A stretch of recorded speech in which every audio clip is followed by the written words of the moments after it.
Entrevista Manhã 1, hoje com 3 entrevistados, repórteres de imagens, José Carlos Ramalho, Nuno Patrício, Rui Duó.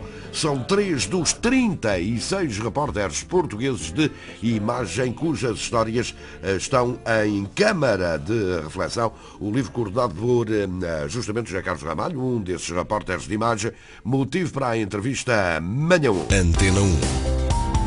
7h17. José Manuel Rosendo. A frase é batida, como diria Sérgio Godinho, uma imagem, 1000 palavras. É o mote de um livro que tem por título Câmara de Reflexão. É um livro que junta histórias de repórteres de imagem, repórteres portugueses, histórias que muitas vezes não chegaram a ser notícia e outras vezes são imagens que marcam a nossa memória e fazem mesmo parte da história. 36 repórteres, entre eles apenas uma mulher. Zé Carlos Ramalho é o coordenador-geral. Zé Carlos, sentiste que havia um vazio em que cabiam estas histórias? Sem dúvida. Muitas vezes nós estamos em N cenários, em N situações de reportagem e temos uma visão totalmente diferente da do redator. Temos a nossa história para contar e essa história nunca foi contada. Este livro, pela primeira vez, dá-nos essa oportunidade. Realmente era um espaço que faltava. Era nós, os jornalistas anónimos de televisão, os jornalistas que nunca aparecem, os repórteres de imagem, quem faz as imagens, quem recolhe os sons, poder também dar a palavra. Foi isso que aconteceu desta vez. Esta ideia começou já há uns 4 ou 5 anos. E num dia em que eu tinha muito que fazer, em casa, à noite, arranjei mais que fazer. Escrevi uma história e desafiei 4 colegas das outras 3 televisões para me ajudarem. E daí nasceu a Câmara de Reflexão. E depois foi crescendo, até aos 36? Fizemos uma reunião em minha casa e passado pouco tempo tínhamos chegado à conclusão qual era o número de pessoas que havia de haver por cada estação de televisão, para ser um livro com um tamanho razoável, que fosse vendável, que equilibrasse de forma perfeita as 3 televisões. Portanto, escolhemos 12 repórteres de imagem de cada uma das estações de televisão, das 3, portanto, daí chegámos ao número 36, achamos que é um número redondo e engraçado. E a partir daí a coisa foi crescendo. Fizemos o contacto com as pessoas que nós escolhemos e desde já digo que a escolha foi difícil porque foi mais difícil ainda não escolher algumas pessoas, porque infelizmente não cabiam todos no livro, não é?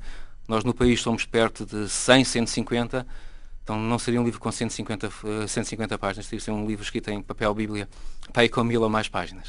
Uma das páginas, mais páginas, são do Rui Duó, atualmente na SIC. Rui, uma história do Iraque, foi a história, é a tua história, a história que mais te marcou? É uma das histórias. Não é só o Iraque, quer dizer, eu acho que mesmo para todos nós temos histórias que nos marcam, às vezes em cenários que não são até de conflito, em cenários normais, em cenários de reportagem normal de rua, aqui mesmo em Lisboa ou mesmo aqui no país. Aquela história foi sem dúvida uma das mais marcantes para mim. Brevemente, consegues contar aqui aos ouvintes da Antena 1? Eu acho que é uma história mais ou menos conhecida, quer dizer, foi uma história que aconteceu durante a guerra, foi durante a minha ida para Bagdá e pronto, e tivemos um acidente e os colegas que iam comigo, todos os colegas que iam comigo no carro faleceram e só fiquei eu. A história é basicamente essa. Nuno Patrício, RTP, a câmara dele foi a primeira a mostrar ao mundo o ataque norte-americano a Bagdá em 2003. Nuno, ao que sei, é a história que tu contas. Faço-te a mesma pergunta que fiz ao Rui. É o momento marcante da tua carreira? Eu tenho vários momentos marcantes. Este é só mais um. Se um dia eu contasse todas as histórias que marcam a vida de um repórter de imagem, certamente um livro bíblia, conforme diz o Zé Carlos Ramalho, não chegaria. Este momento foi um momento que, sem dúvida, que teve alguma projeção mediática, porque não é todos os dias que se transmite uma guerra em direto, principalmente aquela guerra em que o mundo estava com os olhos postos em cima dela. Tiveste noção nesse momento que eras o único homem que tinha a câmara ligada e ia mostrar ao mundo aquilo que estava a acontecer em Bagdá? Não, de forma alguma. E existiam vários jornalistas no local onde nós estávamos, no Hotel Palestina, em Bagdá, e pensei que, enfim, só tinha que cumprir a minha função, que era transmitir o que estava a passar, e só no dia seguinte, através de órgãos de comunicação, fora daquele cenário, é que nos fizeram saber que realmente nós éramos os únicos. Eu recordo-me que nessa noite havia um especial sobre uma espécie de contagem decrescente para a guerra do Iraque. Já tinham saído de emissão e tu continuaste com a câmara ligada, foi assim? Aquele dia era o dia do ultimato que os Estados Unidos tinham dado para o governo de Saddam Hussein poder, como é que é de explicar, poder libertar-se das potenciais armas químicas que o governo que os Estados Unidos diziam que eles tinham. Bush tinha feito uma contagem decrescente e tinha terminado naquele dia. Havia um programa especial na RTP que contava essa mesma história e de repente, já nós tínhamos feito as nossas intervenções de Bagdá, o programa ainda estava no ar, mas faltava 1 ou 2 minutos para terminar, quando tudo começa. E eu, como estava de pré-aviso à espera que o programa terminasse, aconteceu, fizeram a ligação para Bagdá e pronto. E o resto, as imagens, se bem que as pessoas se lembram, aquelas imagens verdes das traçantes no ar foi o início da guerra. O repórter de imagem trabalha em equipa, não é? Com outro jornalista. É frequente vocês sentirem que a história que é contada pelo vosso colega não é bem aquela que vocês contariam, Rui? Bem, quer dizer... Nunca contamos a mesma história da mesma porque, forma, assim, mas... Nós estamos... É outro olhar com a câmara? É outro... Eu acho que sim. E não é só com a câmara, acho que as pessoas são diferentes. Quer dizer, se calhar aquilo que me toca a mim pode não tocar o meu colega. Nós falamos bastante quando estamos a trabalhar, tentamos ter um caminho comum e perceber exatamente o que é a história e como é que a vamos fazer. Mas claro que nem sempre vamos pôr lá tudo aquilo que vimos e tudo aquilo que sentimos. Quer dizer, há coisas que têm que... Em televisão o tempo é muito importante, não é? E muitas das vezes há muita coisa que tem que ser deitada fora. Apesar de nós tentarmos sempre que a coisa funcione 100%, 100% nunca dá, não é? Quer dizer, nós podemos estar os dois no mesmo sítio e estarmos a ver coisas completamente diferentes. Há alguma coisa que me pode chamar a atenção e o meu colega pode estar a olhar para o outro lado e estar a ver outra coisa. E muitas das vezes o meu próprio colega me chama para eu ver algo que se está a passar do qual eu não estou a ter a percepção. E por isso sim é muito importante, até como trabalho de equipa, que a coisa funcione. Zé Carlos, alguma vez sentiste que chegaste ao fim de uma reportagem e aquilo que é feito não corresponde àquilo que tu viste, àquilo que tu pensas, à história que tu querias contar? Acho que isso já aconteceu. Não me lembro assim de nenhum caso em especial, mas aconteceu certamente. Lembro-me de uma vez, agora estou-me a lembrar de uma situação, por acaso, no Iraque, em que todas as agências internacionais falavam dos ladrões de Bagdá. Usavam muito a frase metafórica dos ladrões de Bagdá, porque estava toda a gente a roubar. E davam muito ênfase a isso. E o que eu via na altura eram pessoas que tinham fome e que estavam nas ruas à procura de comida. Eu não conseguia ver ladrões, eu conseguia ver famílias desesperadas que o que tinham era fome e que precisavam de dinheiro, precisavam de comida, precisavam de alimentar os filhos. E nós, RTP, tentámos desconstruir essa história. Portanto, não fui eu e o meu colega, mas eu e o meu colega conseguimos desconstruir a história que lá estava.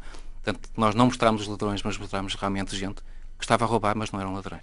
Peço-vos respostas rápidas porque o tempo é curto, Nuno. Por vezes é preciso deixar imagens de fora. Não porque não tenham informação, mas porque eventualmente podem chocar aqueles que veem a televisão.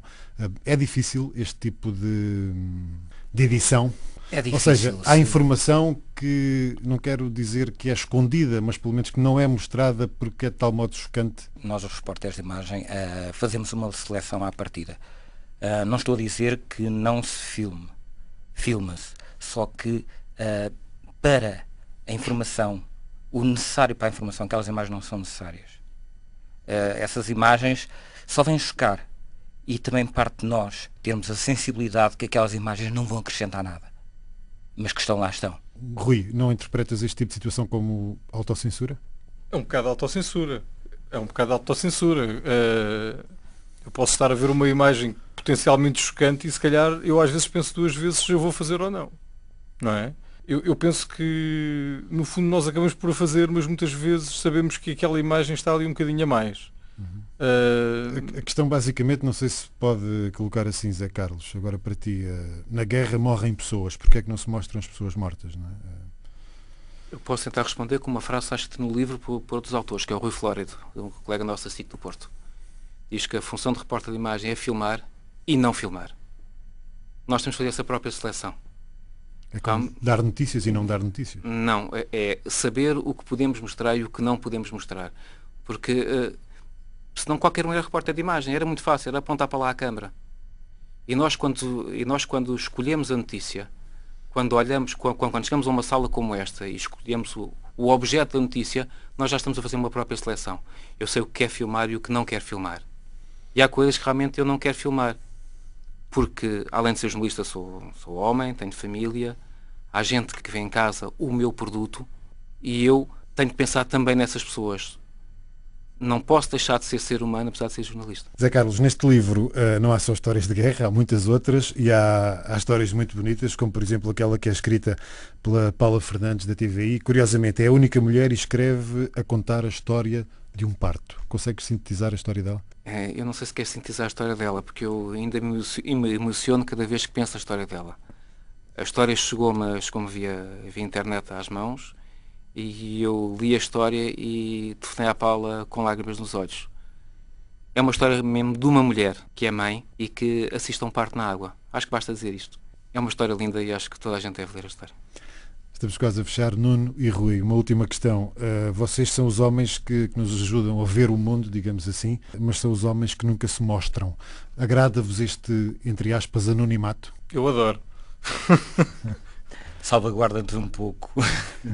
Digamos que ser os olhos do mundo, porque ao fim e ao cabo eu penso que posso responder por todos, ser repórter de imagem é ser um pouco os olhos do mundo. Mostramos o que se passa à nossa volta para que os outros fiquem mais bem informados e formados. Zé Carlos, o prefácio é escrito, assinado por Mário de Carvalho. Mário de Carvalho, um repórter de imagem que na altura era há uns anos era da CBS, é possivelmente o repórter de imagem mais famoso do mundo, tem 2 Emmys e é uma referência para todos os repórteres no mundo inteiro. Foi um convite que foi feito durante o verão, ele estava cá, aceitou prontamente e fez um prefácio lindíssimo que nos honra a todos. E como escreve o Mário de Carvalho no prefácio, arranjem a vossa bebida favorita, desliguem o telemóvel, sentem-se numa poltrona e façam uma viagem única através das histórias deste livro. Para fechar, fica a informação de que os direitos de autor desta obra revertem para o Centro de Acolhimento de Menores em Risco, Janela Aberta. Muito bem, entrevista manhã 1 de José Manuel Rosendo a propósito do lançamento de Câmara de Reflexão, histórias 36 de outros tantos repórteres de imagem portugueses, a versão